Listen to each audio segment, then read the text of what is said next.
कोल्हापुरातील जवाहरनगर परिसरात सेवानिवृत्त जीएसटी अधिकारी शिरीष शंकरराव कुंदे हे कुटुंबियासह राहतात. 26 नोव्हेंबर ते 3 डिसेंबर या कालावधीत त्यांचे कुटुंबीय परदेशात गेले होते. या काळात अज्ञातानं बनावट चावीच्या साह्यानं कुंदे यांच्या बंगल्यात प्रवेश केला. बेडरूममधील कपाटाचं कुलूप काढून त्यातील सुमारे $9.25 लाख किमतीचे 12 तोळे वजनाचे सोन्याचे दागिने लंपास केले होते. या प्रकरणी कुंदे यांनी दिलेल्या फिर्यादीवरून अज्ञाताविरोधात राजारामपुरी पोलिसात गुन्हा दाखल करण्यात आला होता.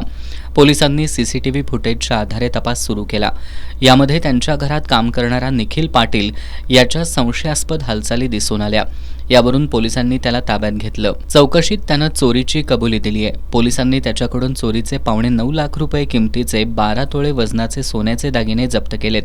निखिल पाटील याला न्यायालयात हजर केलं असता न्यायालयानं त्याला 9 डिसेंबरपर्यंत पोलीस कोठडी सुनावली आहे. पोलीस निरीक्षक सुशांत चव्हाण यांच्या मार्गदर्शनाखाली पोलीस उपनिरीक्षक दत्ता भोजने, सहाय्यक फौजदार समीर शेख, अंमलदार संदीप सावंत, सत्यजित सावंत, विशाल शिरगावकर, सुशांत तळप, युक्ती ठोंबरे, नितीश बागडी यांनी या कारवाईत सहभाग घेतला.